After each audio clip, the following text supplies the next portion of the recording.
You are listening to Specifically for Seniors, a podcast designed for a vibrant and diverse senior community.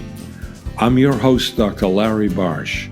Join me and a lineup of experts as we discuss a wide variety of topics that will empower, inform, entertain, and inspire as we celebrate the richness and wisdom of this incredible stage of life. Editorial cartoons distill political complexity into a single striking image. By exaggerating flaws, contradictions, or absurdities, they make power visible, often more effectively than prose. And today, to explain how editorial cartoons can expose hypocrisy, amplify public sentiment, and create memorable metaphors, we are honored to have as our guest the legendary Steve Brodner, illustrator, editorial cartoonist, and fearless chronicler of the American political theater. From the halls of the Library of Congress to the pages of The Nation, The Washington Post, and the LA Times, Brodner's pen has skewered hypocrisy, exposed corruption, and elevated satire to an art of resistance. As the first artist inducted into the Society of Illustrators Hall of Fame and recipient of the 2024 Herb Block Prize, Brodner continues Herb Block's legacy of confronting power with wit and visual metaphor. Today, we're going to explore how editorial cartooning can illuminate civic decay, provoke dialogue, and inspire action. And I'd like to encourage our listeners to view this podcast on YouTube, since we're going to be showing and talking about some of Steve's illustrations. Welcome to Specifically for Seniors, Steve. Thank you, Larry. I'm honored to be here. It's a great pleasure to be with you, and I'm thrilled to be discussing what is sometimes an overlooked means of communication. Uh, Political cartooning has had its heyday in the days of print, when print was king, and since print has undergone severe decline, to say the least, near extinction experience. Uh, what we do is harder to come by and harder to find, but has found other forms. And I'm happy to say we have not gone extinct. We are thriving. We have many young practitioners and some old timers like me, and we're making our voices heard. I hasten to add that we are just one group of artists and expressive people who are making our voices heard on social media and in platforms like Substack, where you have writers, poets, musicians, all um, combining to tell the truth in a time when the truth is under siege and ferocious attack by um, the regime and their organized mob. This is not a small thing. This is the big issue right now of encroaching authoritarianism, and in many areas fascism and Nazism, which is a word you're not supposed to say. We could get probably blocked if you use that word. So I'll be careful with it. I did lay the N bomb on you already, but if you want to know uh, an important component of the MAGA culture the words of Nick Fuentes. Read the words of the sainted Charlie Kirk. Yeah. That'll tell you what you need to know. But I suspect our listeners already know this, uh, and but it's good to hear other people express uh, feelings that let them know they're not alone. And I think that's a lot of what I do is I tell people they're not alone. I'm not interested in converting anyone. I've never had the experience of converting anyone either in an argument, a conversation, or with a cartoon. Somebody said we're here to entertain the troops. How did you get into editorial cartooning? God only knows. It was 60 years ago.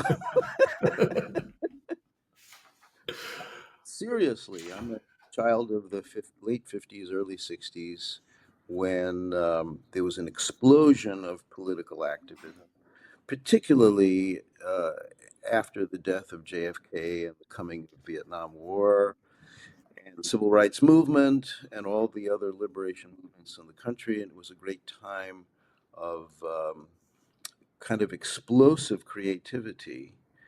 And I was a little boy, teenager, and I just felt uh, that this was a part of life. And I admired an awful lot of artists who were comedians and cartoonists and musicians and politicians and spiritual leaders.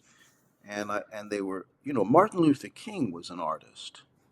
He was, a lot of the civil rights leaders, if you listen to them, they were artists. Malcolm X was an artist. They were doing rap. They were doing brilliant poetry uh, performances, and and JFK also, and RFK.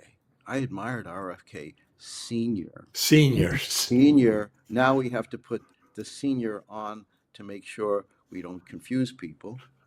I think a lot of young people may not have even heard of Senior, and unfortunately, his demented son will in some way sully the name.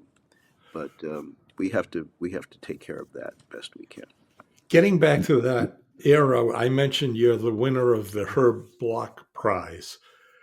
For those who are Great honor. unfamiliar with Herb Block, who was he?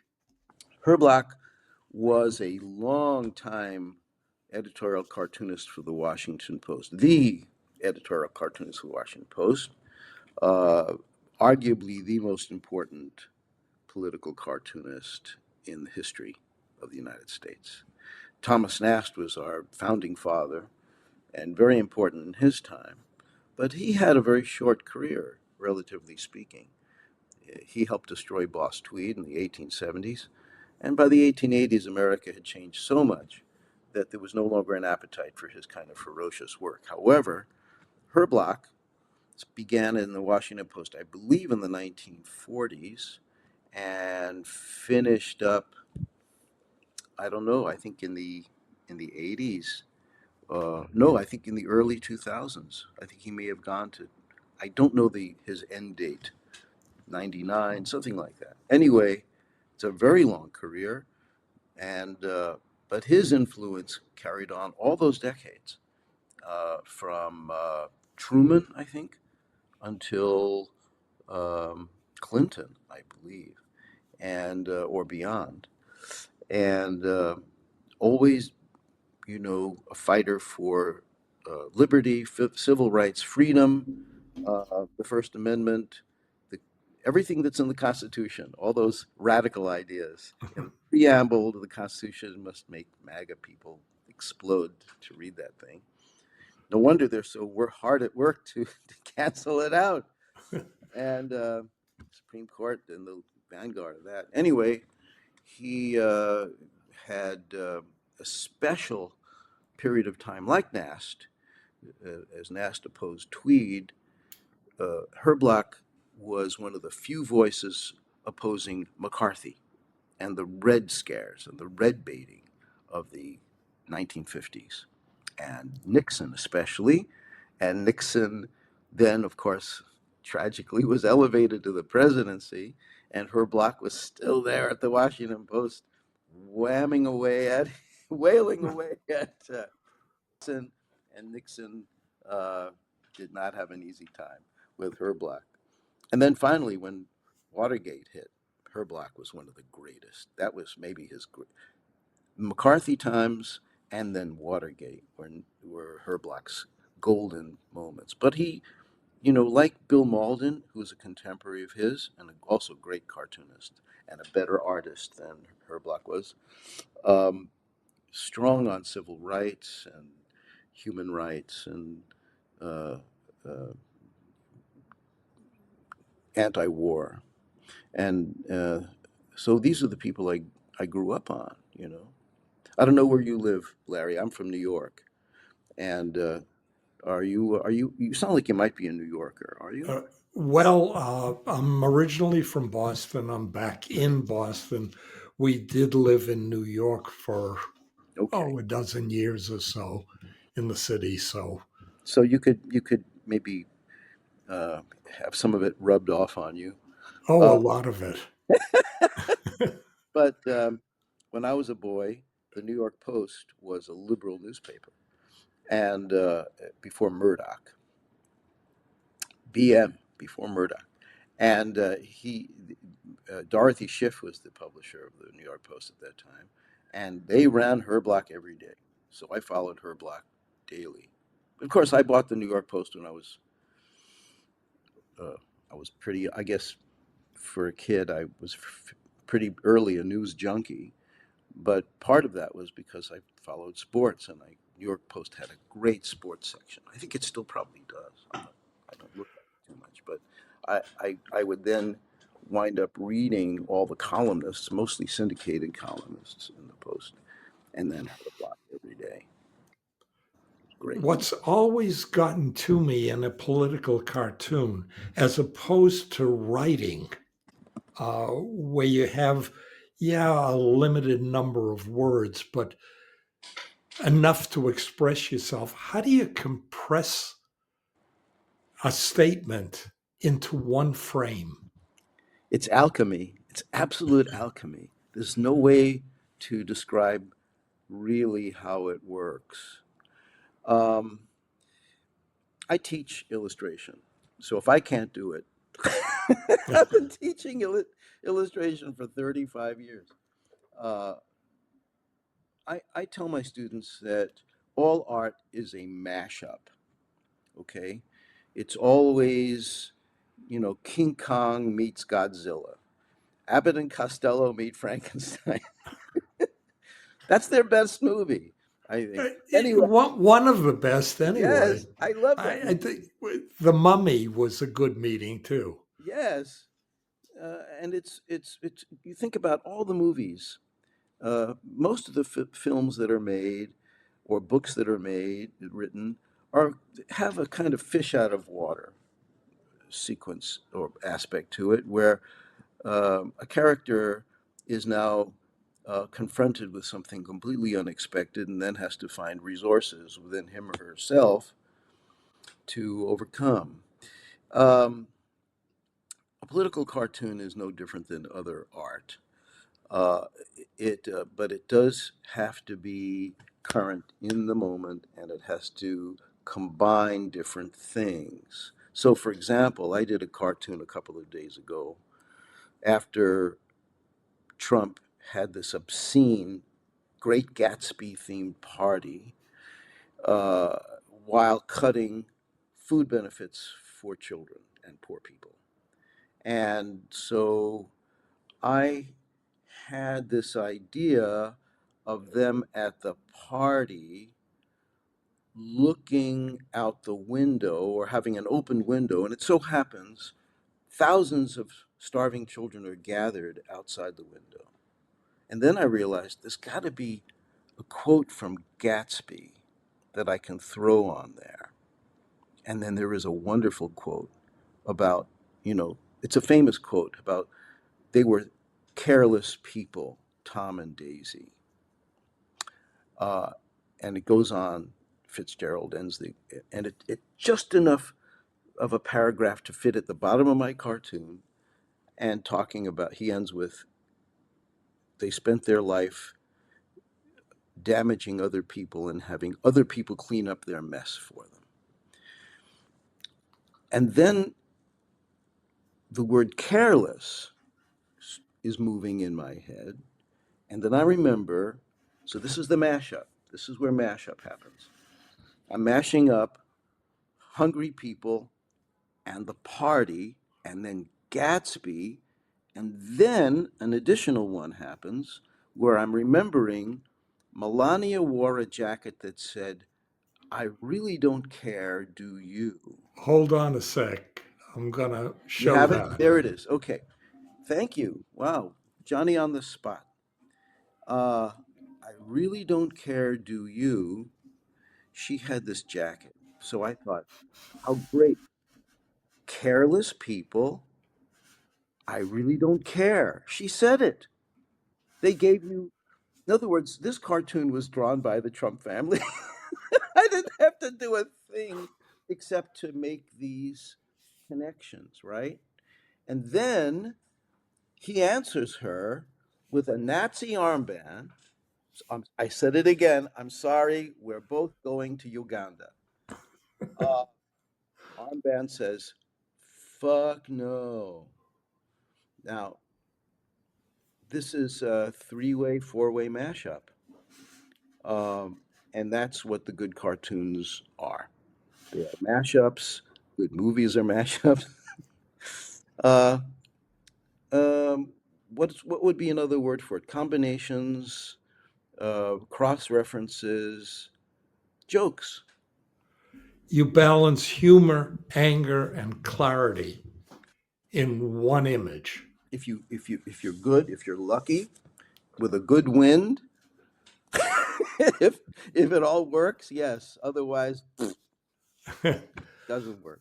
How do you, can, I was going to say, how do you measure, but can you measure the impact of your work? Public reaction, No, editorial reach? you have no way of knowing.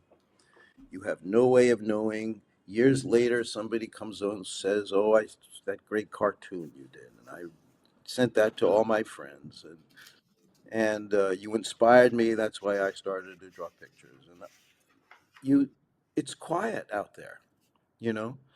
Um, I could see that, like that cartoon that you just showed, got many likes on social media. It got many comments on Substack. Uh, Other things are more obtuse. They don't as much, but you never know. You don't know. I've spent my life making these pictures, most quite often in the dark at night, after spending a day marinating in news, which I do. I'm a news junkie. I was a news junkie when I was 10 years old. I'm 71. 61 years later, I'm still doing this. I got Time and Newsweek sent to my summer camp. Other kids were reading Batman. I'm reading Newsweek when I'm 10 years old. Anyway, it's just the way I was. It was my obsession, politics and what was happening, and the cartoonists and the artists and the movies and all that. So I marinate in all of this.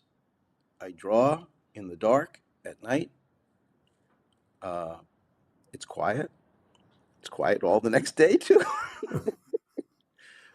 I've learned to tell myself, don't worry about what people say. Don't worry about what people think. It doesn't matter. What matters is how you feel about your work. I have this kind of perverse belief in God. I believe there's a God of illustration. I believe there's a God of cartoons. And when you've done it right, God is happy. And you know it. And your relationship is just one on one. And I feel this should be the case with musicians, dancers, um, writers. You know when you've done well. You don't need somebody, especially if you're in this a long time. You know when you've done it. You know, some of the greatest movies never won an Oscar. I don't know if you're a fan of old movies, but I love especially silent movies. And my favorite silent movie is The General by Buster Keaton. If anyone has the opportunity to see this in a theater, you're in a great treat if you haven't ever seen Buster. This movie was the most expensive silent comedy of all time. Not many people went to see it, not enough. Critics were mixed on it, and it was because of this movie that he lost his independence as a filmmaker. It doesn't matter because even though he paid a high price, the movie is a masterpiece. It is a jewel. It is in the Library of Congress, preserved for all time. And, you know, Buster's dead 60 years. All the people involved are dead, including the little children who are in the film. Um, this is the curious nature of art. It's it's just between you and the picture that you're making, and the rest of it is completely on it. You mentioned these awards. It's nice to have awards. It's nice to have people like what you do. But in the final analysis, you have to like what you do. You have to be, when I say God of illustration, I mean that's like this thing inside of you here, you know? On the other side, have you ever faced censorship for something you've done? Oh, sure. Happens all the time. Uh, you mentioned when we started Washington Post and LA Times. I'm no longer in those publications. Um, just in the last year since Trump, as you know, I'm sure, both those publications have kowtowed, shall we say, bent the knee, shall we say, to Trump. And as a result, Ann Telnis no longer works at the Washington Post, and neither do I. And that was a place for me to do some of my best work over the last 10, 15 years. LA Times also is run now by a man who, it's a similar story where a billionaire savior comes in and was hands off for a long time, and life was good at these publications. And now they have turned into um, shadows of their former self, and in the amen corner for MAGA or worse. What is this fear of Trump?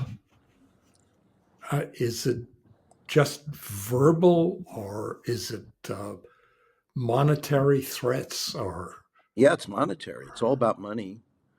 Um, Jeff Bezos and Sung Hyung uh, are both heavily invested. They're um,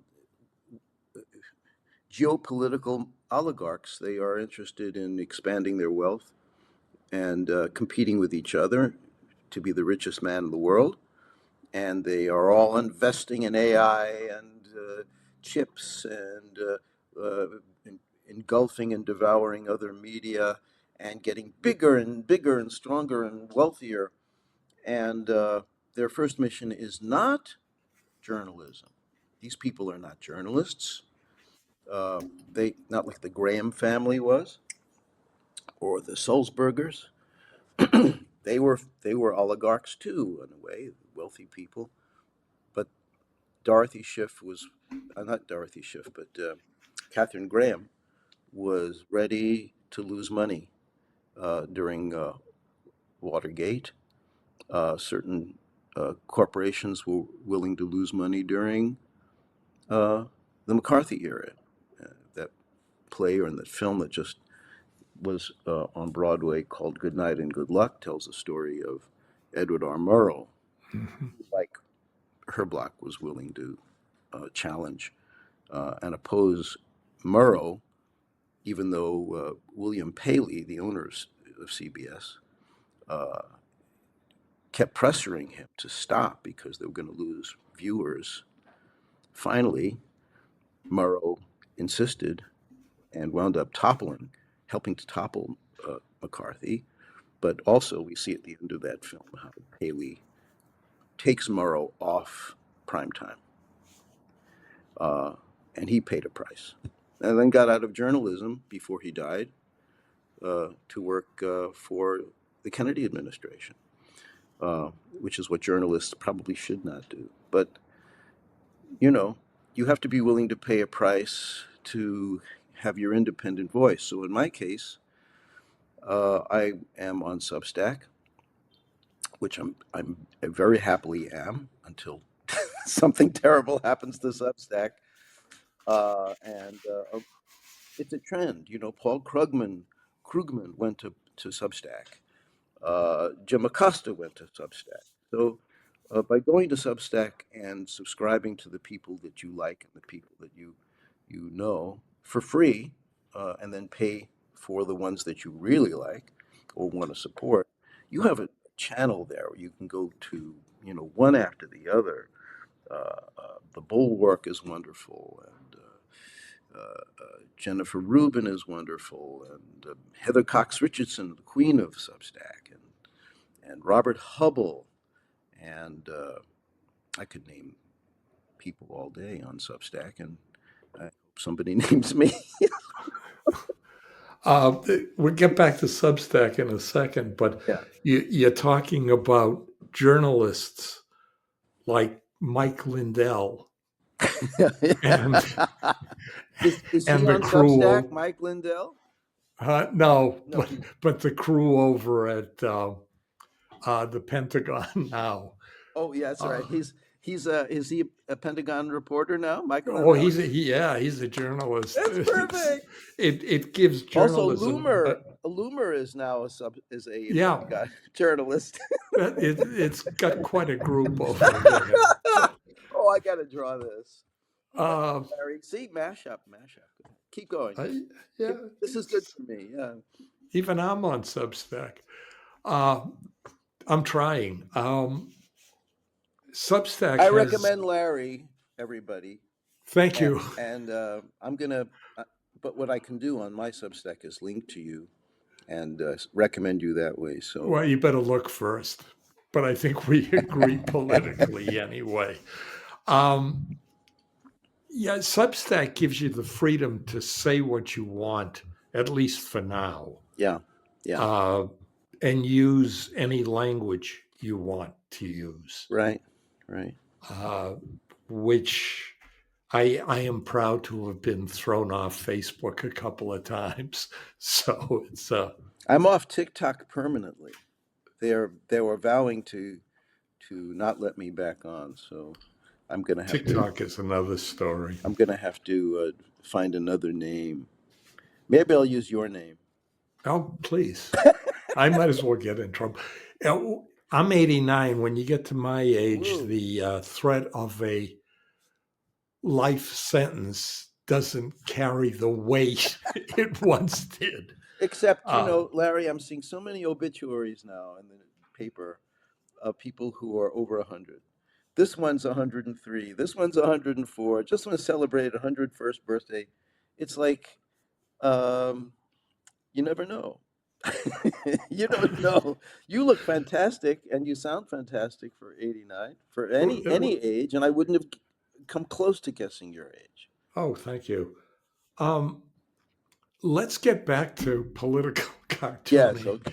Before Um, far afield. I looked back. I know we talked about showing just some of the new work, Yeah, like the Gatsby yeah, one. yeah. But there was one older one I wanted you to comment on, Okay. the Yeah, Winged yeah, Monkeys. yeah, yeah. That's the Washington Post. That was the Washington Post, and I wanted to do something different than this, but I had a wonderful art director named Chris Rookin, who is no longer there for reasons you can imagine, and he's still a good friend. But Chris kept saying, "More monkeys. We need more monkeys, like more cowbells, more monkeys." So I just kept throwing more and more monkeys, and each one of them is a specific character from the MAGA sphere, and poor Biden is Dorothy as the monkeys are entering, are passing the window as in the scene from Wizard of Oz, and Trump is the Wicked Witch in the crystal ball screaming at him. Uh, and So the Washington Post did change this around in a way that I thought weakened it because historically, uh, it's truer now than it was then. Uh, I wanted Merrick Garland to be Dorothy. First of all, his name is Garland. Isn't that like great that his name is Garland and Dorothy and but he was the one who had the power to prosecute Trump, had the power to go after all these people, and he waited and waited and dithered. And Trump could have been prosecuted right off the bat, and you would have had a different result. Harder to run from jail. Anyway, I think Merrick Garland, when history gets around to it, is not going to fare well in the scheme of things. But the Washington Post said, we can do this if you make it Biden. I said, okay. I take what I can get from the client. Even though they weren't paying nearly uh, uh, uh, as much as this amount of work required. But there's Tucker Carlson, there's Mitch McConnell, there's Bannon, there's Roger Stone. Everybody got everybody in there, and uh, and I thought it was successful as far as it went. And one of the things I noticed looking at this and some of your work from this time period Yeah. is that the recent work has changed in style Oh yeah. and in metaphor. Uh huh. In metaphor, you think? Yeah. Yeah, the even the way the illustrations are drawn. Oh yeah. This is done in a matter of hours. The other one took weeks. The amount of detail in a piece that you have a long deadline for is a completely different series of choices that you have. Here, again, I'm doing a mashup of the famous uh, uh, Margaret Burke White photograph of poor people standing on a bread line waiting in front of a poster of happy white folks. It says there's no way like the American way, world's highest standard of living. I actually swiped the text, the type from the photograph, and I threw it onto this illustration where Trump is holding in his hands the withheld emergency food aid, which he still holds, even though two courts have told him to release it, uh, while people now in modern dress are in the on the on the bread line, and and then I took a quote from the AP, I think it is, and but the style is has to adapt to the fact that I'm turning it around in 2 hours, 3 hours.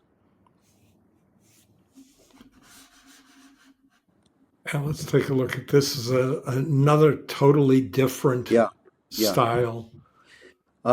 Style, form follows content.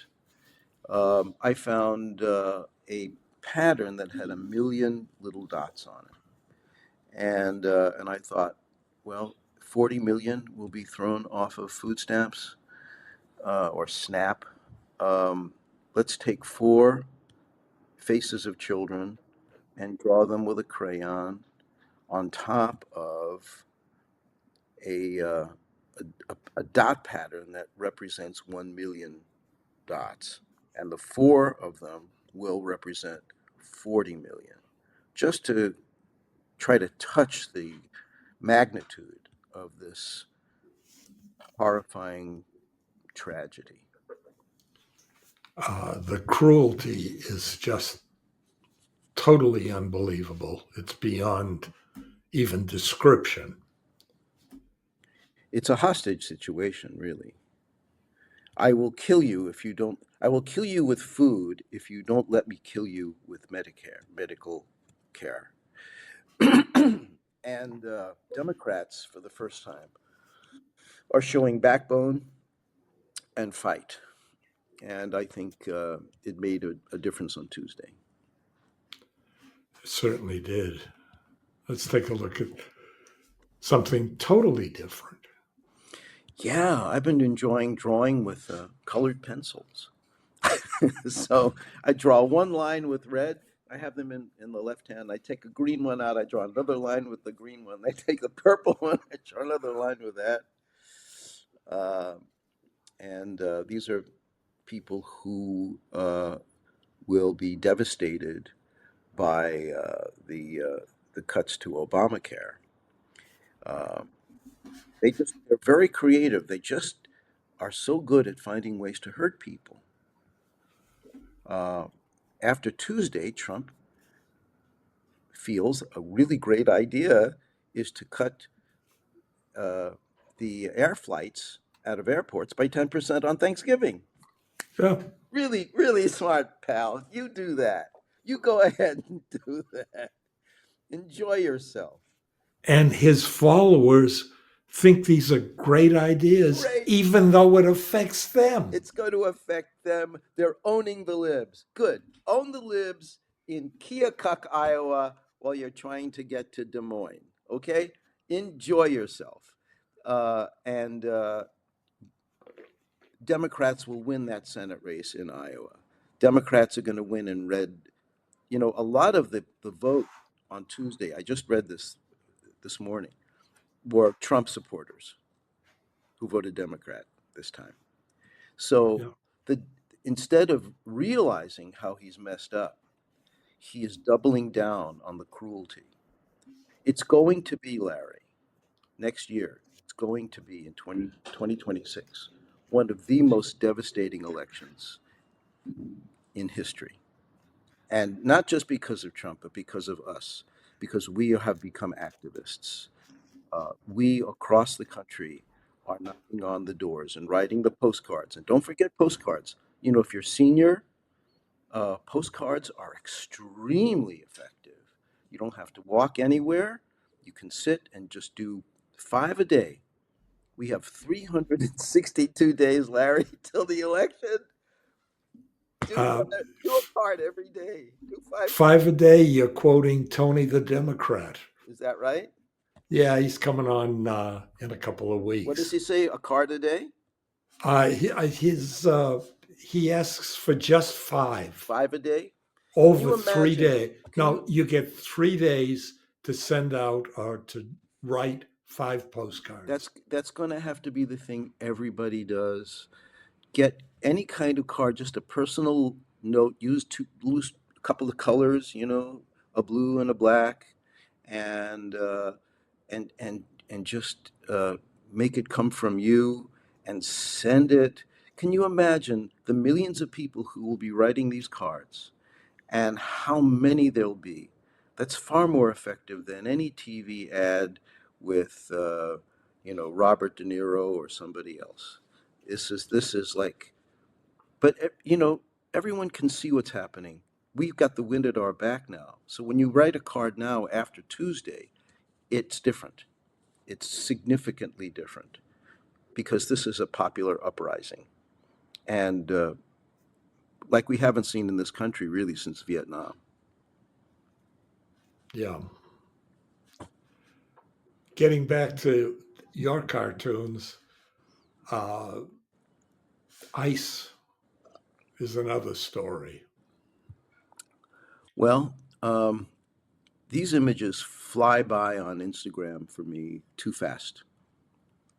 I want to freeze them. I want to hold them. And I feel that when you draw something, uh, you you give it something more. I can't tell you exactly what that thing is, but I think this is endemic. In the nature of drawing about something, or writing a poem about something, or singing a song about something. It isolates it, and holds it up, and you can look at it and turn it around and examine it, think about it. It holds it in the mind. So this is one of the things I want to do now, is to take these pictures that I see flashing really fast on Instagram, pausing the video, and drawing it. And then finding quotes that go with it. And quite often there are people who are speaking or being interviewed about what happened. And I think it's not just what's going on, but also how it's being done. These people do not have badges, no ID, and they cover their faces like the criminals that they are, Larry. Mm-hmm. Like the bandits, the sadistic uh, lowlife that they are. And then you get never mind. This is a mashup. Oh my God. Talk about mashups. He wants to build an arch in Washington. Okay. He wants to build an arch in Washington as he's tearing down part of the White House. So I took the pictures of the White House being torn up and I superimposed them onto this arc that I realized I could make look like him. All right, so those are three things together right away: the Ark, Trump, and the White House. And then I could put on the bottom big bags of money, and I took the trouble to get all the corporate logos of actual contributors, donors to this ballroom that he's building. That's a fourth mashup. And then I decided to have some kind of an extra thing where the bags of money crush people as they try to pass through the arch in Washington. So, for whatever it's worth, Arc de Trump. Do you draw Too for much, too others? much. Yes, what? Do you draw for others or do you draw for yourself? Oh, I really draw for myself. I mean, I hate to say this, it sounds so stupid, but I really do like draw for God. I draw for the God of cartoons. I know it's like I know when I've done it right. I know when all these metaphors work together and fit together. And it's a puzzle, and I'm working on it every day, and it gives me tremendous pleasure when I feel this process has resulted in some truth made illuminated and emphasized and clearer and more memorable. Again, we're not interested in changing minds. That doesn't happen. It's not in our, it's not something that we can achieve. What you can achieve is tell the truth, shame the devil, and support people who need to see it and hear it. And and that's how to live a good life. Uh, we touched on it right at the beginning when you talked about print journalism as opposed to digital journalism. How does editorial cartooning evolve to remain relevant in the digital world? God only knows. I don't know.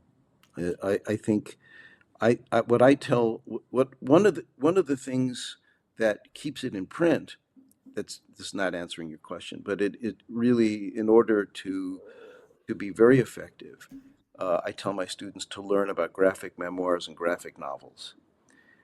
People still love opening an actual book and reading a graphic novel. Mouse, Persepolis, Fun Home. These are classics. These will be read in 100 years. They are amazing, amazing books, and people want to read them. Um, I don't do those kinds of books, but I think it is an option for us. I do other kinds of books, basically printed versions of what I have done here. Um, in online in the internet world, if you say something that people respond to, it will get coverage. It'll be forwarded and shared, but you can't control that. I don't know how it happens. Uh, you you shouldn't worry. It's none of your business, really. Can I ask you,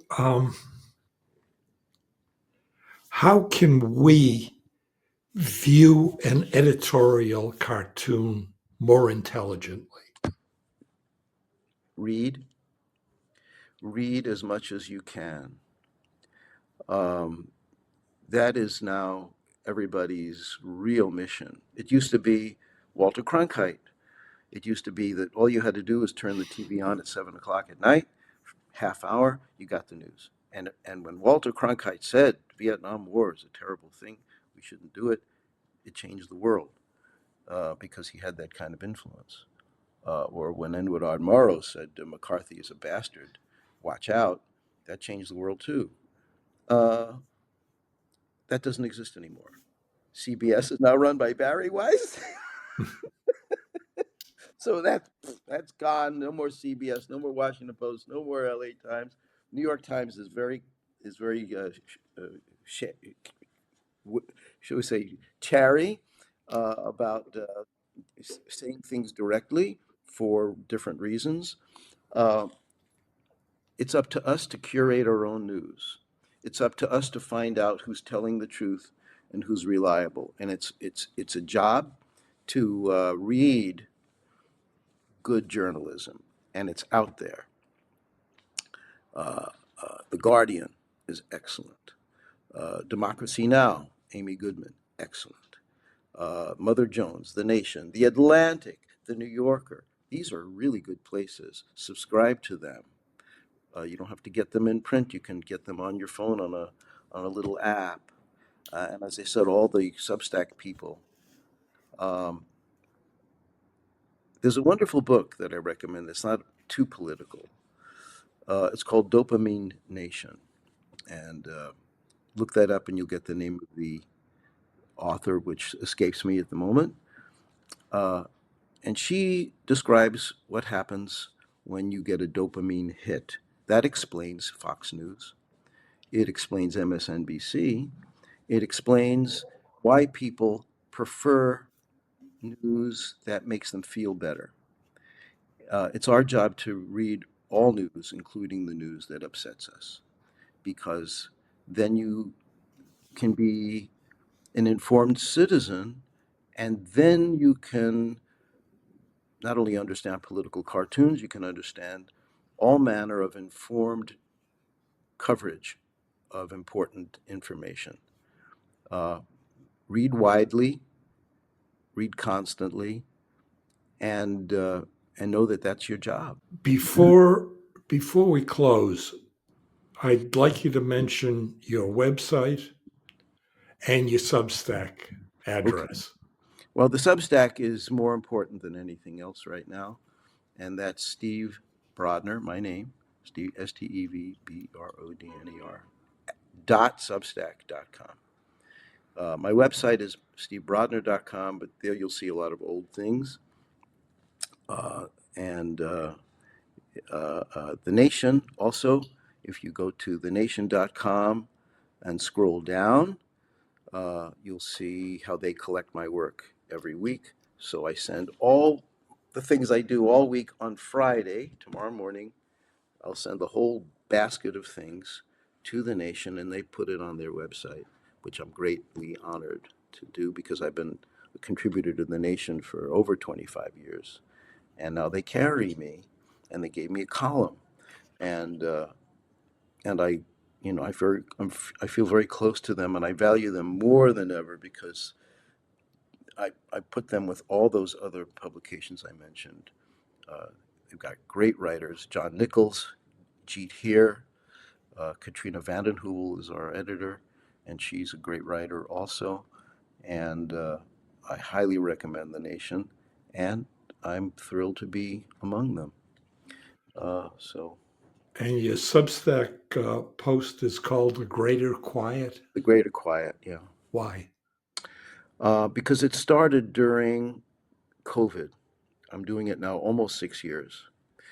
And in March of 2020, uh, I would be quite literally weeping over the obits that I was reading of people who would pass away. And if you remember back then, it was massive.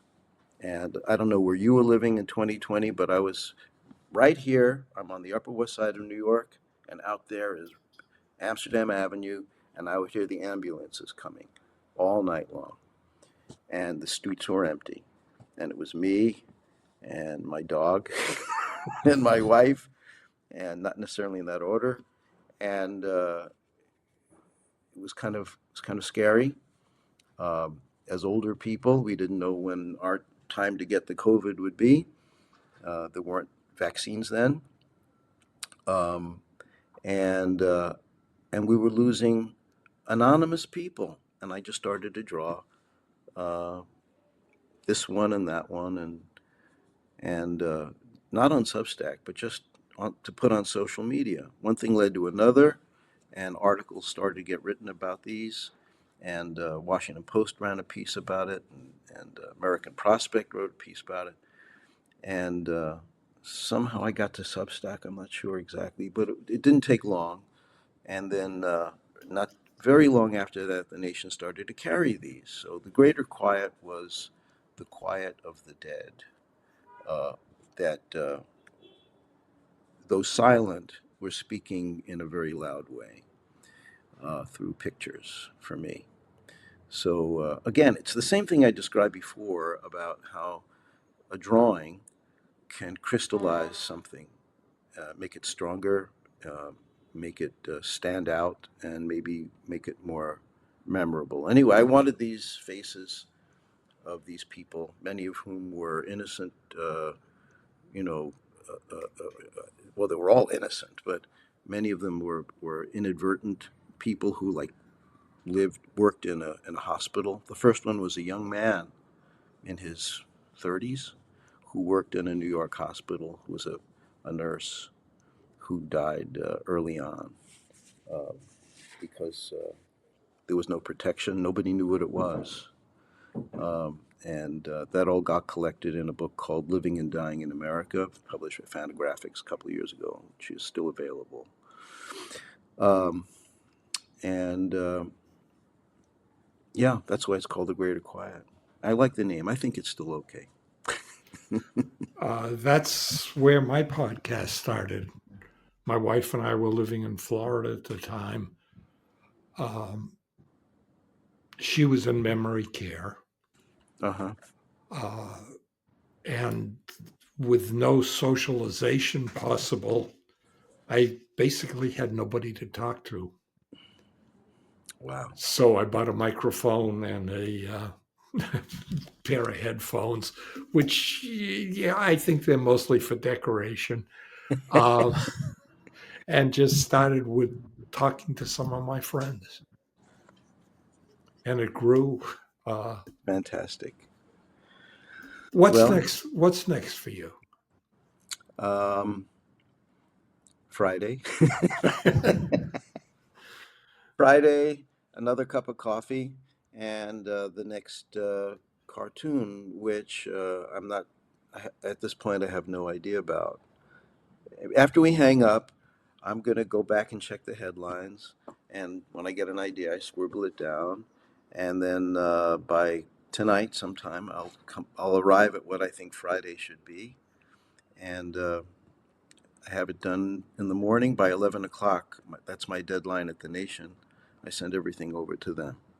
And, uh, and then this weekend, I'll start thinking about Sunday funnies because on Sunday I do ridiculous ones, silly, stupid ones. Like you wanted to put up Pooper Man, but I didn't want this podcast to be sullied by too much poop. But for my Sunday followers, the paid subscribers get Sunday funnies, um, and the serious pieces are for everyone. I feel that they know me, and they'll excuse all these vulgar, completely tasteless, irresponsible drawings. So that's for Sunday. I'm already collecting them. I have on my cell phone like little, notes on your. If you have an iPhone, there's notes. So Yeah. I have one just called Funnies. Everything's like a ridiculous story that I just throw in there, and all I need is the story. The cartoon comes once I have the news that's stupid enough. So if Oh, anybody out there has really stupid news. I may just have to start paying for your Substack. Steve, this has been great. It's been a terrific conversation. Thank you, It's Larry. helped us to. Hmm? Thank you very much. And It, likewise. it's just been great to understand more about your art and about your politics. So it's been terrific. Thank Thank you. you. Thank you. It's just doing what comes naturally. Uh, I think whatever we are going to be good at, you have to feel it in here first. First comes the need, the desire, the interest. You follow that. Don't impose anything on yourself that's not there already. And when you're doing that, you're cutting with the grain. You're going to be very effective and very happy. I wish that for everybody. Thank you, Larry. That's I was trying to think of something to say about that, but that's a great closing. Thanks, Steve. My pleasure. If you found this podcast interesting, fun, or helpful, tell your friends and family, and click on the follow or subscribe button. We'll let you know when new episodes are available. You've been listening to Specifically for Seniors. We'll talk more next time. Stay connected.